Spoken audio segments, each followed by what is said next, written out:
나의 약함을 자랑하리라 라는 제목으로 하나님 말씀 증거하도록 하겠습니다. 여러분들은 자랑을 잘 하는 편이십니까? 모든 인간이 가지고 있는 근원적인 욕망이 있습니다. 그것은 다른 게 아니라 내 자신이 어느 곳에 있든지 내 자신이 중요한 존재가 되고 싶다라는 것이 인간의 근원적인 욕망이라고 합니다. 그렇지요. 나는 어느 곳에 있든지 내가 좀 중요한 존재였으면 좋겠다. 모든 인간이 그러한 갈망을 하면서 살아갑니다. 그런 점에 비추어 본다면 사람들이 저마다 기회만 주어지면 자신을 드러내고 싶어하는, 자랑하고 싶어하는 일은 어찌 보면 당연한 것이다라고 볼 수 있을 겁니다. 여기 할머니들 많이 계신데 할머니들 모이면 무슨 자랑 많이 하죠? 손주들 자랑. 어떻게든지 기회를 틈타가지고 손주 자랑해 보려고, 뭐 꺼낼라 하면 돈 10,000원 내고 해야 된다고 막 협박해도 돈 막 서로 내고서라도 자랑하려고 그렇게 하는 것을 보게 됩니다. 손주 자랑하는 것은 애교로 볼 수 있겠죠. 하지만 상대방의 입장을 고려치 않고 너무 자기 자랑을 늘어놓게 되면 그 관계에 문제가 생길 수도 있습니다. 너무 자랑 많이 하는 사람 우리는 불편해합니다.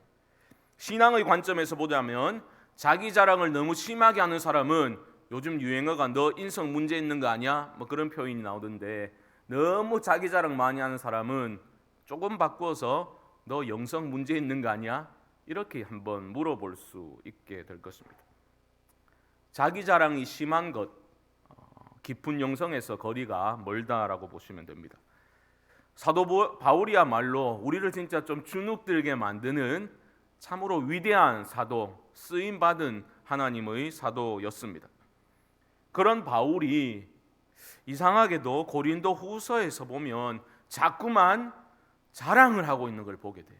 자꾸 자기 자랑을 늘어놓고 있음을 보게 됩니다. 오늘 본문 12장에도 사실은 바울이 자기를 자랑하는 것, 자기의 영적 체험을 자랑하는 것으로 시작하고 있는데, 이것은 이미 앞선 11장부터 시작된 바울의 자랑이 12장으로 넘어오면서 이어지고 있는, 자랑이 계속 이어지고 있는 것으로 보셔야 합니다. 이러한 바울의 자기 자랑, 여러분 어떻게 이해하시겠습니까? 한 가지 생각할 점은, 바울의 이 자기 자랑은 그냥 맥락 없이 갑자기 튀어나온 게 아니라는 거죠. 하나의 반응 혹은 대응이다라고 보시면 됩니다.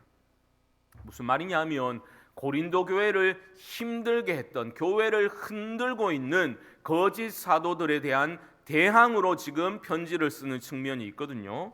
그 거짓 사도들이, 교회를 힘들게 했던 자들이 무엇을 했다는 겁니까? 엄청나게 자기 자랑을 했다는 거죠. 자기들이 얼마나 정통 사도인지 그것을 강조했고, 모 교회인 예루살렘 교회로부터 받은 추천장이, 강력한 추천장이 우리에게 있다라고 너무나 자신을 과시하고 자랑을 했던 겁니다. 그 자랑에 휘둘려서 고린도 교회에 적지 않은 성도들이 마음이 빼앗기게 되는 그러한 모습마저 보였던 것으로 그렇게 여겨집니다. 그래서 바울은 이렇게 생각하는 거죠. 이렇게 반응하는 거죠. 뭐 나라고 해서 자랑할 게 없어서 입 다물고 있었는 줄 아냐? 나의 어리석음을 좀 용납하라. 내가 자랑을 좀 해야 되겠다. 이렇게 자랑을 시작하게 된 겁니다. 그러면서 실제적으로 바울도 자랑을 합니다. 자신 또한 유대교적 배경이 만만치 않다고. 사실 바울이야말로 그런 면에서 보면 초엘리트 코스를 밟은 사람이거든요. 자랑을 했습니다. 또한 자신이 얼마나 복음 때문에 고난을 당했는지, 내가 얼마나 고생했는지 자신의 고생담을 그렇게 또 자랑스럽게 간증하고 있습니다. 그런데 거짓 사도들이 자랑하는 것과 바울의 자랑이 큰 차이점을 우리는 발견하게 됩니다. 그게 무엇이었을까요? 거짓 사도들의 그 자랑에는 결국 무엇이 포함되어 있었냐면 자신들의 목회 성공담이 포함되어 있었습니다. 그런데 바울은 자신이 얼마나 성공적인 사역을 했는지, 목회 성공담을 넣고 있지 않다는 거죠. 바울은 매도 많이 맞고 복음 때문에 배가 파선하기도 하고 잠도 못 자고 죽을 고비를 여러 차례 넘겼다라고 고생담을 전했습니다. 그런데 고생도 잘 생각해 보십시오. 주를 위해 고생한 것도 자랑거리가 될 수 있는 거죠. 그래서 우리는 은근히 내가 얼마나 예전 교회 섬길 때, 옛날에 우리 교회 섬길 때 고생을 많이 했는지를 좀 과장해서 표현할 때도 있지 않습니까? 사실 그렇게 힘든 거 아니었는데 우리 때는 말이야 이러면서 더 과장해서 내가 고생했던 것을 과장하려는 그런 경향을 보이기도 합니다. 그들은, 거짓 사도들은 자기들이 얼마나 교회를 위해서, 복음을 위해서 고생했는지를 쫙 나열한 후에 끝내는 성공적인 목회를 우리가 했다고 결국은 자기들을 자랑하는 것으로 마무리했던 것으로 보입니다. 내가 얼마나 대단한 목회를 했는지, 요즘으로 하면 내가 40일 금식 기도를 수차례나 해가지고 끝내는 대단한 교회를 만들어냈다라고 그렇게 마무리가 되는 자랑이 거짓 사도들의 자랑인 것이죠. 나는 부임하는 교회마다 놀라운 대부흥의 역사를 만들어냈다라고 그런 목회 성공담을 바울은 말하고 있지 않습니다. 대신에 그는 솔직히 자기가 교회 때문에 얼마나 마음이 어려운지를 솔직하게 고백하고 있습니다. 바로 앞장인 11장으로 한번 가보실까요? 11장 28절 29절까지 제가 한번 읽어보겠습니다. 이 외의 일은 고사하고 아직도 날마다 내 속에 눌리는 일이 있으니 곧 모든 교회를 위하여 염려하는 것이라.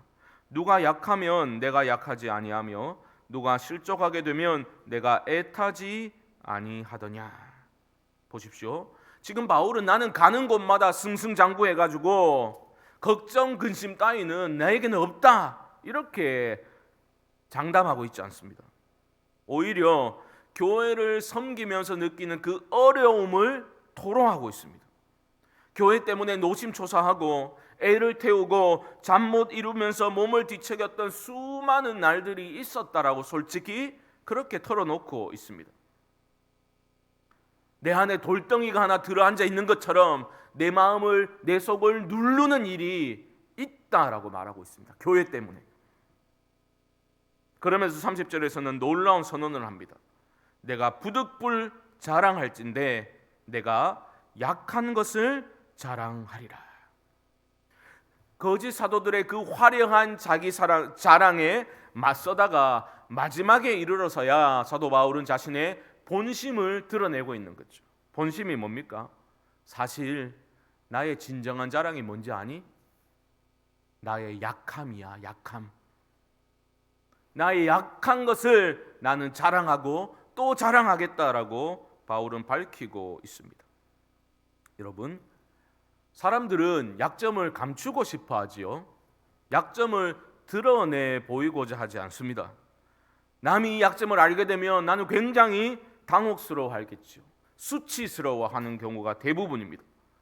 또한 약점을 내가 노출하더라도 굉장히 공격적인 노출을 할 때가 있죠. 오히려 먼저 내가 확 까고, 그죠? 그냥 까버림으로써 입막음 해버리겠다. 그런 공격적인 노출을 할 때가 있죠. 자기 방어 기제에서 나오는 노출입니다. 뭐 표현이 좀 그렇습니다만은 건강한 커밍아웃은 아닌 거죠. 자신의 약점을 드러내되 공격적으로 드러내는 겁니다. 그런데 어쩌면 어떻게 바울은 그러한 잘못된 그러한 자기 오픈이 아니라 이렇게 솔직하게 자신의 연약함을 자랑할 수 있었겠습니까? 이 질문에 대한 답변으로 오늘 우리가 고린도후서 12장 7절로 10절 말씀을 다루게 될 것입니다. 여기서 바울은 내가 어떻게 나의 약함을 자랑할 수 있는지를 답변하고 있는데요. 바로 자신의 육신의 질병, 그가 가시라고 부르는 그 가시 때문에 나는 깨달은 게 있다라고 그의 간증을 들려주고 있는 겁니다. 바울은 자신을 끊임없이 괴롭히는 가시가 그의 몸에 있었습니다. 7절 말씀 보십시오. 12장 7절입니다. 여러 계시를 받은 것이 지극히 크므로 너무 자만하지 않게 하시려고 내 육체의 가시 곧 사탄의 사자를 주셨으니 이는 나를 쳐서 너무 자만하지 않게 하려 하심이니라. 바울이 가시라고 부르는 육신의 질병이 정확히 병명이 무엇인지 우리는 알지 못합니다. 안질이라고 보는 사람도 있고 간질이라고 주장하는 학자도 있습니다. 그런데 바울은 자신의 병명을 밝히고 있지 않아요. 어쩌면 성도들은 다 알고 있어서 굳이 말하지 않아도 되었기 때문에 그냥 그렇게 안 밝히고 있는 것일 수도 있습니다. 우리 교회 성도님들 중에서도 가끔 저한테 오셔가지고 목사님 요즘은 위 좀 괜찮아요? 이렇게 묻는 분들이 계시거든요. 그럼 제가 농담삼아 위 아래 다 안 건강합니다. 그래 대답하곤 하는데 바울이 알았던 그 질병은 심각한 것이었습니다. 그 가시가 나를 쳐서라고 말하고 있는데 이 친다라는 단어는 주먹으로 세게 강하게 가격하는 그때 그런 표현하는 단어이거든요. 그냥 가시 때문에 내가 좀 신경 쓰인다 그 정도가 아니라 사역에 방해가 될 정도로 그렇게 바울을 힘들게 했던 질병으로 보입니다. 그래서 바울은 이 병이 낫기를 간절히 기도했던 겁니다. 8절을 보십시오. 이것이 내게서 떠나가게 하기 위하여 내가 3번 주께 간구하였더니 3번 간구했답니다. 주여 고쳐 주옵소서, 주옵소서, 주옵소서. 3번 끝. 그게 아니라 얼마나 3번 간구했다는 것은 얼마나 간절히 하나님께 이것 하나님 이루어 달라고 매달렸겠느냐. 여러분 그런 생각을 하셔야 되는 거죠. 병 낫기를 간구했는데 3번이나 그렇게 매달려서 기도했는데 바울의 병은 호전되지 않았습니다. 의아했을 수도 있을 것 같아요. 지금 바울은 그냥 이기적인 욕심 때문에 병을 고쳐주세요 라고 말하고 있는 게 아닙니다. 기도하고 있는 게 아닙니다. 복음의 증인으로서 사도 바울은 모든 것을 포기한 사람이거든요. 복음의 목숨을 걸었던 사람이거든요. 올인을 했던 사람이 지금 이 육신의 질병 때문에 복음을 전하는데 방해가 된다는 겁니다. 내가 그냥 건강하게 살고 싶어서 기도하는 것 정도가 아니라 하나님 나라의 복음을 전함에 있어서 이 가시가 방해가 되니까 이 가시만 하나님 좀 제거해 주시면 내가 더 힘있게 복음을 전할 수 있고 더 큰 하나님의 영광이 나타나게 될 것이다라고 바울은 확신했기 때문에 이 가시를 제거해 주시도록 그렇게 간구를 했던 겁니다. 그런데 응답이 없어요. 하나님이 고쳐주시지 않습니다. 그 기간은 알 수 없지만 그렇게 가시는 제거되지 않은 채 시간은 흘러갑니다. 그리고 어느 순간 하나님의 음성이 바울에게 임하게 되는 거죠. 9절 말씀입니다. 나에게 이르시기를 내 은혜가 내게 족하도다. 이는 내 능력이 약한 데서 온전하여짐이라 하신지라. 전혀 예상치 못했던 답변을 하나님으로부터 받게 된 겁니다.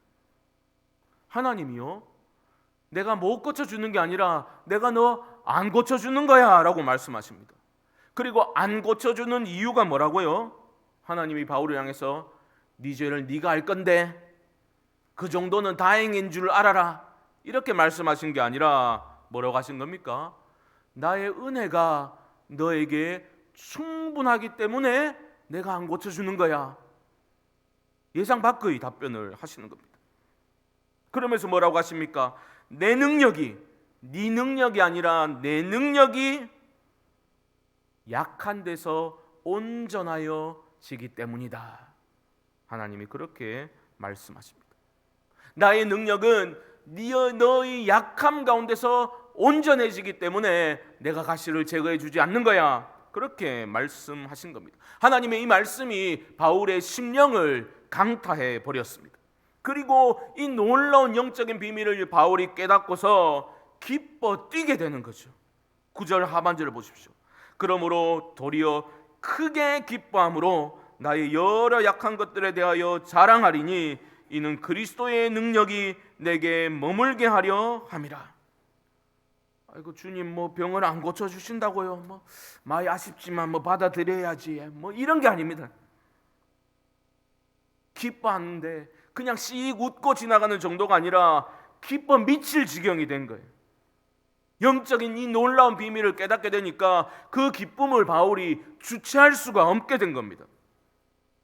육체의 가시를 대하는 바울의 태도가 180도 바뀌게 된 겁니다. 더 이상 그 가시를, 자신의 연약함을 문제거리, 골치 아픈 문제거리로 바라보지 않습니다. 내가 좀 잘 나가고 싶은데, 내가 잘 나가고 싶은데 나의 발목을 잡는 그러한 끈질긴 장애물로 보지 않게 된 겁니다. 오히려 가장 큰 자랑거리로 삼게 된 겁니다. 왜요? 그 가시를 통해서 그리스도의 능력이 자신의 삶에 임하게 된다는 것을 바울이 깨달았기 때문에 그 가시를, 그 약함을 자랑하겠다라고 선포하고 있는 것입니다. 우리는 어떻습니까? 하나님의 은혜를 생각할 때에 우리는 자연스럽게 이렇게 생각하죠. 나를 찌르는 그 가시가 제거되어야만 하나님의 은혜가 내게 임한 거야. 우리는 그렇게 받아들이죠. 나의 약함을 문제로만 인식하지, 그 약함이 통로가 되어서 그리스도의 능력이 내 삶에 유입된다, 그렇게 되기를 원합니다라는 기도를 우리는 잘 하지 않습니다. 그러니까 우리의 인생이 참 버겁고 힘든 겁니다. 여전히 내가 주인인 거죠. 내가 주인 되어서 많은 문제들을 주님의 도우심으로, 나의 많은 문제들을 내가 해결해야 되는 거예요. 그래서 내 능력을 좀 제대로 발휘해야만 되는 거죠. 나를 가로막고 있는 가시들을 제거해야만 한다고 생각하기 때문에 삶이 너무 버겁습니다. 사람들이 나의 이런 연약한 면을 알게 되면 어떡하나? 나의 가시를 발견하게 되면 사람들이 나를 떠나지는 않을까? 나를 무시하고 나를 밀어내지는 않을까? 우리는 그렇게 노심초사하며 지냅니다. 내 능력으로 헤쳐나가야 한다는 믿음이 우리 안에 있기 때문입니다. 능력의 사도인 바울도 그런 면이 남아 있었던 것 같아요. 그런데 이 가시 경험을 통해서 바울은 깨달았던 겁니다. 바울의 영적인 눈이 활짝 열리게 된 겁니다. 바로 그 가시 때문에, 가시에도 불구하고가 아니라 그 가시 때문에, 그 연약함이 있었기 때문에 하나님의 능력이 자신의 삶에 유입되었다는 것을 바울은 깨닫게 된 겁니다. 그 주님의 음성이 바울을 영적으로 더 성장하도록 이끌어 주었던 겁니다. 여러분, 영성이 깊어간다는 게 무슨 의미일까요? 어떻게 알 수 있을까요? 내 몸에 잔뜩 들어간 힘의 빠져나가는 것, 몸에 힘 빼는 것이 영적으로 성숙해지는 것입니다. 주님을 위해서 무엇인가 내 열심으로, 내 열정으로 모든 장애물들을 내 힘으로 극복하고서 반드시 주님께 영광을 돌리리라. 그 중심을 보시는 하나님은 귀하게 여기실 수 있겠죠. 하지만 어떤 경우는 내 능력, 내 열정, 내 열심, 나에게 방점을 찍어버리기 때문에 우리는 좌절하고 실망할 때가 있지 않습니까? 그때 우리는 주님의 음성에 귀를 기울여야 하는 겁니다. 아니야, 너의 힘으로 하는 거 아니야. 네 능력이 아니라 내 능력이야. 그거면 족하단다. 우리 주님이 그렇게 말씀하시는 거죠. 우리 몸에 잔뜩 들어간 힘을 우리는 빼야만 합니다. 내 능력을 의지하기 시작하면 가시적인 성공을 거둔다 하더라도 자기 자랑에 빠지고 맙니다. 오래 가지 못합니다. 진정한 성공은요, 나의 약함 속에 우리 주님의 강함이 나타나는 것인 줄 믿습니다. 우리가 찬송했던 것처럼 세월 지나갈수록 의지할 것뿐일세, 무슨 일을 당해도 예수 의지합니다. 주님을 의지하는 게 신앙인의 전부입니다.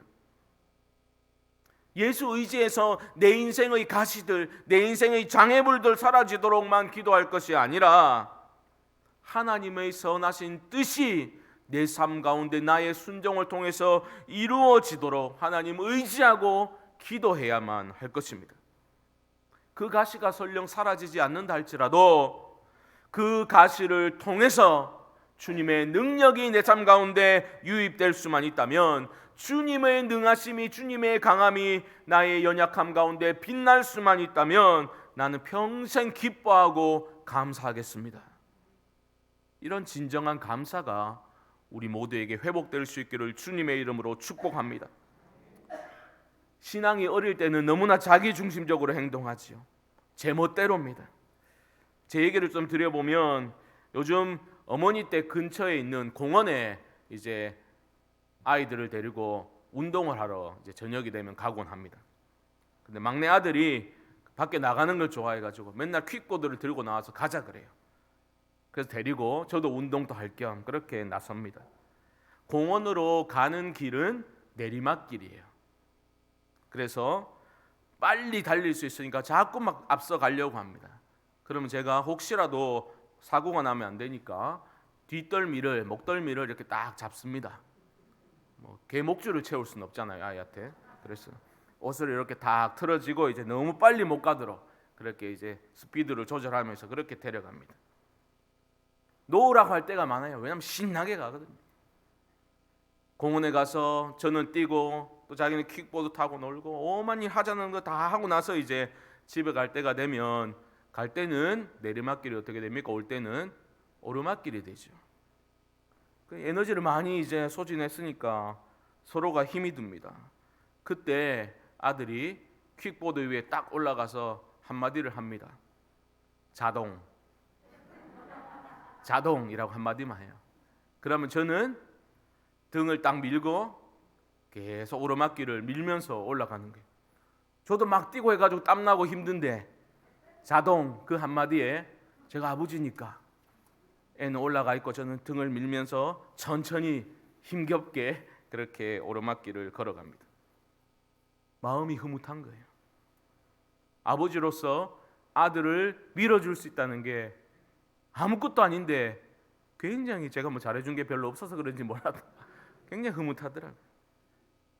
여러분, 우리 하나님 아버지는요, 우리의 등 뒤에서 우리를 밀어주시는 분이십니다. 우리가 자기 잘난 줄 알고 막 내리막길 빨리 내려가면 붙잡아 주시기도 하시죠.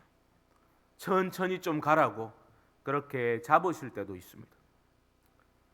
다양한 가시들이 우리 성도님들의 각자의 삶에, 저는 다 몰라요. 하지만 우리 모두에게 가시들이 있습니다. 경제적인 문제가 가시가 될 수도 있죠. 내 마음대로 안 되는 신앙을 저버린 자녀들이 가시일 수도 있습니다. 도무지 변하지 않는 나의 못된 기질이 나의 가시일 수도 있습니다. 오늘 본문에 등장하는 바울처럼 참 지지리도 낫지 않는 육신의 질병이 우리의 가시가 되어서 우리를 계속해서 찌를 수도 있습니다. 그 가시가 사라지도록 기도하는 것은 잘못된 기도가 결코 아닙니다. 하지만 그렇게 고통스럽게 나를 찌르는 가시를 하나님 좀 없애주십시오 간구하면서도 우리는 마음 중심에서 하나님의 선하심을 신뢰하는 믿음으로 기도해야 할 것입니다. 나의 가시, 나의 약함, 무조건 문제거리로만 인식하지 말고 그 연약함 때문에 내가 주님을 조금이라도 더 의지할 수 있다면, 내 능력이 아니라 내가 이 땅 살아가는 것 주님의 능력으로 살아가는 것임을 기억나게 해주는 것이 바로 그 약함이요 그 가시라면, 우리는 그 가시 때문에 낙심하고 움츠러들 것이 아니라 기뻐하고 자랑해야 마땅할 것입니다. 우리 중에 어쩌면요, 내 인생에 그 나를 찌르는 가시가 없었더라면 주님의 이름조차 부르지 못했을 뿐이 혹시 우리 가운데 있을 수도 있지 않습니까? 바울은 주님의 그 음성을 듣고서 육체적 가시의 긍정적인 역할을 보게 됩니다. 발견하게 된 겁니다.